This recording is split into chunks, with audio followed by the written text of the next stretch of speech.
Since 2001, the US spent about $8 trillion on wars. That's roughly $24,000 for every American alive today. Nobody got a check, but somebody paid for it. And if you live in America, or in any economy connected to the dollar, that somebody is you. Before you close this video and go touch grass, stick with me. Because this isn't about politics, it's about math. When most people hear cost of war, they picture tanks, missiles, fighter jets, the expensive things you see flickering across a news ticker. That's the number governments usually show you, the military budget line item, the headline figure.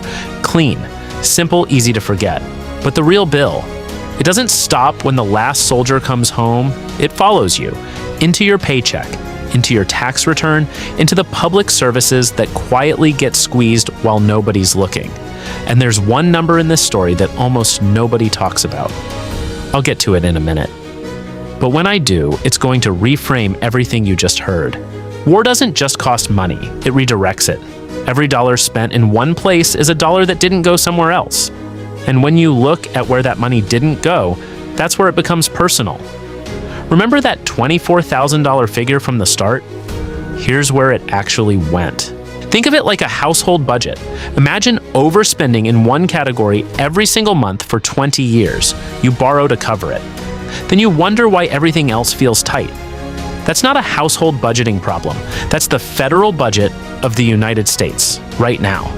And when you see the specific breakdown, the actual categories, it stops being abstract.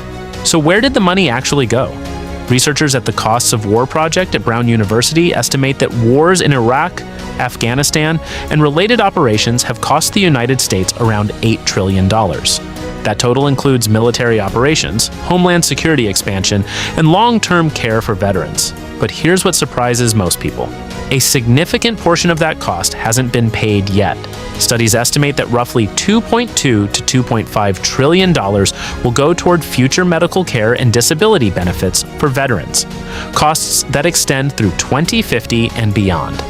In other words, a large part of the bill is still ahead of you. That's the number I mentioned earlier. Then there's the interest. Most of this spending was financed through borrowing rather than new taxes, which is a very polished way of saying it went on a credit card, a $36 trillion credit card with no rewards points. The US government now spends hundreds of billions of dollars each year just on interest payments, projected to approach $1 trillion annually as the national debt grows.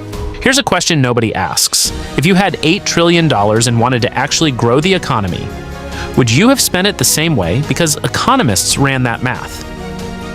Research from the Political Economy Research Institute at the University of Massachusetts shows that military spending tends to generate fewer jobs per dollar than equivalent spending on healthcare, education, or infrastructure. The same amount of government money. Very different economic outcomes, depending entirely on where it flows. So when you hear about budget cuts to education, to infrastructure, to healthcare, the right question isn't just, why is this getting cut?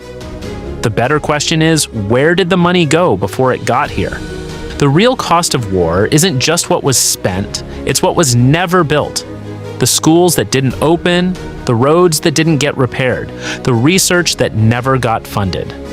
Economists call this opportunity cost. Most people never see it, because it shows up as an absence, not a line item.